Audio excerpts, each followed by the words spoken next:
Hello everyone. ज्ञान सागर JS classes में आप लोगों का स्वागत है। इस करंट अफेयर के सेशन में आज है 8 अगस्त और 8 अगस्त से बनने वाले सभी इम्पोर्टेंट करंट अफेयर को देखेंगे। इससे पहले कि जिन्होंने अभी तक चैनल को सब्सक्राइब नहीं किए हैं, कृपया वो चैनल को सब्सक्राइब कर लें ताकि आगामी आने वाले सभी वीडियो का नोटिफिकेशन सबसे पहले आप तक पहुंचे। चलिए, आज के सेशन शुरू करने से पहले एक मोटिवेशनल क्वेट है, उसको पढ़ लेते हैं। क्वेट है आपका, ताकत आवाज में नहीं अपने विचारों में रखो, क्योंकि फसल बारिश से होती है, बाढ़ से नहीं।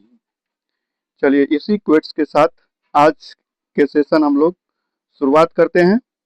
तो आज का पहला प्रश्न है आपका, और एक चीज बता दें, जो इससे पहले जो हम लोग रखते थे, जो डिजाइन था मेरा, उसमें क्या था ना, व्याख्या में थोड़ा बहुत छोटा अक्षर हो जाता था जो देखने में प्रॉब्लम होती थी, तो इसीलिए ना हमने इसको थोड़ा पेम्पलेट को चेंज कर दिया है, जो आपको भी देखने में अच्छा होगा और ये बाइलिंगुअल हो गया है, तो जो भी इंग्लिश मीडियम से होगी उनके लिए भी फायदेमंद हो जाएगा। तो चलिए आज के प्रश्न को देखते हैं। नए मान्यता प्राप्त रामसर स्थल के संबंध में गलत मिलान कीजिए। इसमें गलत मिलान करना है आपको। ग्लो झील, अरुणाचल प्रदेश, ये कथन आपका सही है। जयप्रकाश नारायण पक्षी अभ्यारण्य उत्तर प्रदेश में है, ये भी कथन आपका सही है। पटना पक्षी बिहार, ये आपका गलत है। ये नाम है आपको पटना पक्षी बिहार, लेकिन इसमें फंसना नहीं है। पटना पक्षी बिहार आपको उत्तर प्रदेश का है। और छारी दंड आर्द्र भूमि गुजरात का। तो तीनों कथन सही है। सी नंबर ऑप्शन आपका गलत है, पटना पक्षी बिहार उत्तर प्रदेश का है। और वहीं पे एक आपको आता है उदयपुर।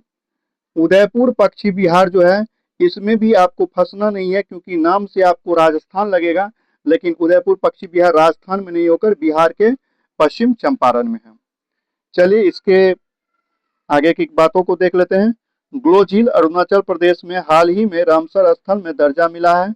वह जयप्रकाश नारायण पक्षी अभ्यारण्य उत्तर प्रदेश को भी मिला है, रामसर स्थल का दर्जा प्राप्त हुआ है। ठीक है, ये हाल में ही इसको भी मिला है।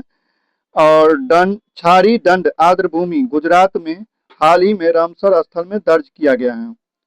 ठीक है, उसके बाद है पटना पक्षी अभ्यारण्य बिहार का रामसर स्थल में दर्ज नहीं है, ये उत्तर प्रदेश का है। तो चलिए नेक्स्ट प्रश्न को देखते हैं। नेक्स्ट प्रश्न है आपका, चलिए नेक्स्ट प्रश्न देख लेते हैं। आईआईटी दिल्ली में स्थापित handloom technology centre of excellence के संबंध में कौन सा कथन गलत है? आपको गलत कथन पर विचार करने के लिए। इसका उद्घाटन प्रधानमंत्री ने किया था, यह कथन गलत है। आपको यही कथन आपका गलत है। इसका उद्घाटन जो है वस्त्र मंत्रालय के द्वारा किया गया था, कपड़ा एवं उद्योग मंत्रालय। हैंडलूम 4.0 मोबाइल ऐप करघों की उत्पादकता, गुणवत्ता एवं रखरखाव की डिजिटल निगरानी करता है। सही है। हैंडलूम ई विद्या एक डिजिटल लर्निंग एवं नॉलेज प्लेटफॉर्म है। थ्रेड्स ऑफ बेल्योर पहल रक्षा वस्त्रों के पुनः चक्रण से संबंधित है। तो ये तीन कथन सही है, ए नंबर ऑप्शन आपका गलत है। Handloom technology care of excellence का उद्घाटन प्रधानमंत्री द्वारा नहीं किया गया है, अभी बता दिए, वस्त्र मंत्रालय द्वारा। इसका उद्घाटन वस्त्र मंत्रालय के तहत किया गया है।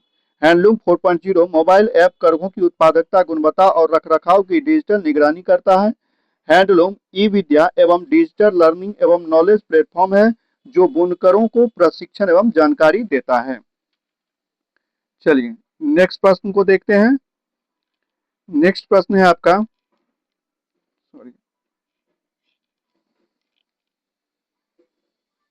आज के अगले प्रश्न को देखते हैं। अगला प्रश्न है, डैश ने अपने राज पशु के संरक्षण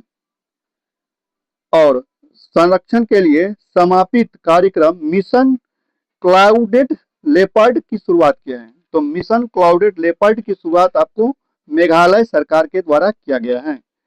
तो वैसे भी आपको नाम से भी पता चल गया, क्लाउड मिस्ट बादल होता है और वहां पे सबसे ज्यादा बारिश भी होता है, तो क्लाउडेड लेपर्ड मेघालय। आगे देख लेते हैं।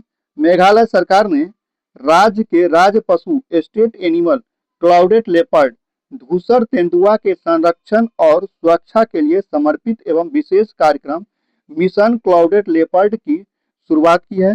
इस कार्यक्रम का उद्देश्य लुप्तप्राय प्रजातियों के आवास की रक्षा करना और राज्य के इसके संरक्षण के प्रति जागरूकता फैलाना। क्लाउडेड लेपर्ड को अंतर्राष्ट्रीय प्राकृतिक संरक्षण संघ IUCN द्वारा कमजोर श्रेणी में वर्गीकृत किया गया है। ठीक है, नेक्स्ट प्रश्न को देखते हैं। नेक्स्ट प्रश्न है आपका अगला प्रश्न आज का है, भारतीय प्रौद्योगिकी संस्थान IIT के द्वारा वैज्ञानिक ने हाइब्रिड मैग्नेटो रेमीटर किया है। ये किस IIT के द्वारा किया गया है? तो ये है आपको IIT पटना, IIT पटना के द्वारा किया गया है। आगे देख लेते हैं।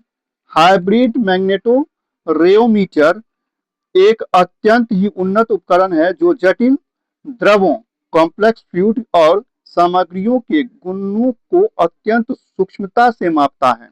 यह उपकरण मुख्य रूप से पेट्रोकेमिकल्स, पेंट, सौंदर्य प्रसाधन और उन्नत विनिर्माण जैसे उद्योगों में या अनुसंधान एवं गुणवत्ता नियंत्रण के लिए महत्वपूर्ण है।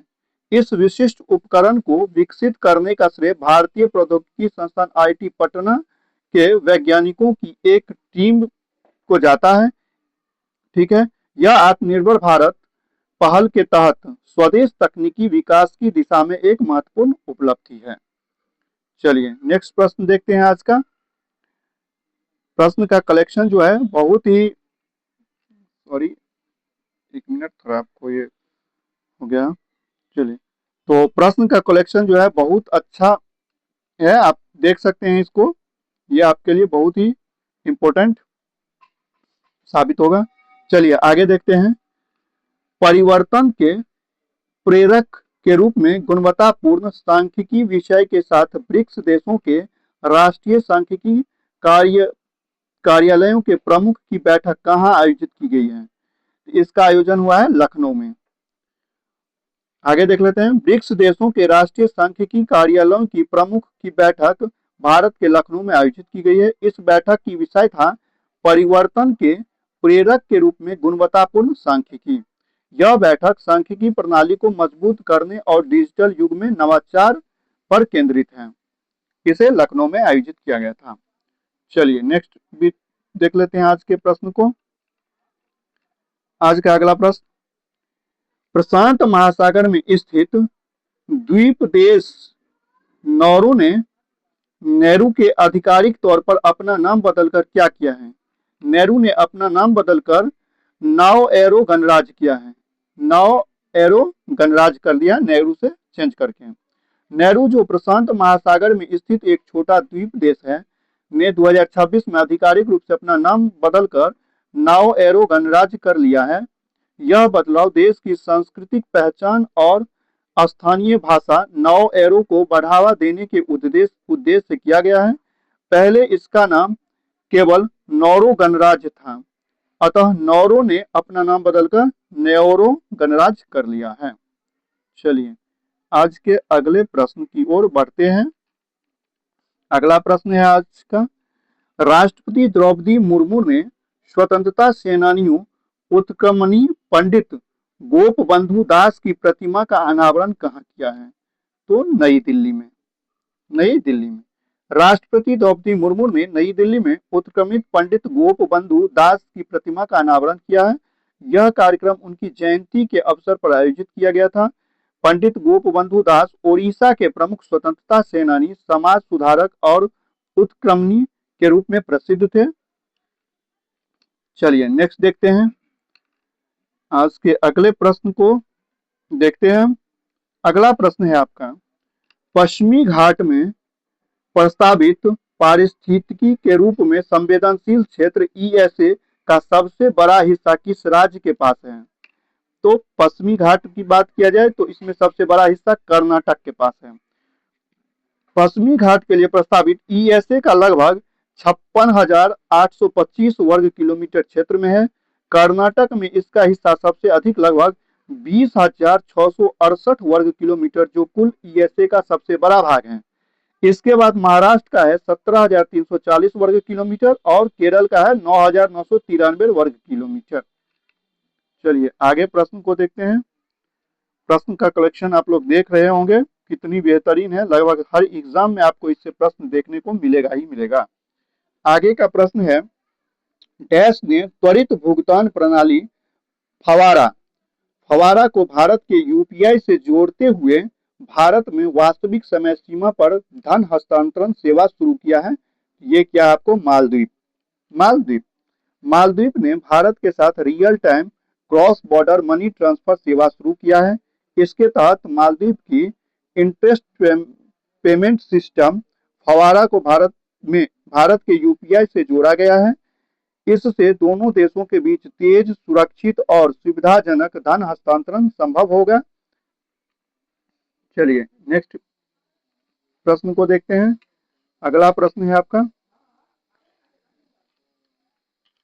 नवनियुक्त अधिकारियों तथा उनके पदों के संबंध में गलत कथन की पुष्टि करने के लिए कह रहा है।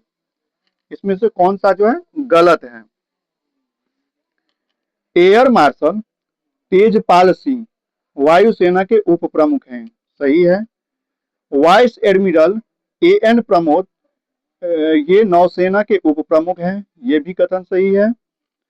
उसके बाद आपको श्रीमती अलका नांगिया अरोरा ये रक्षा लेखा नियंत्रक हैं, ये भी कथन सही है। और डी नंबर में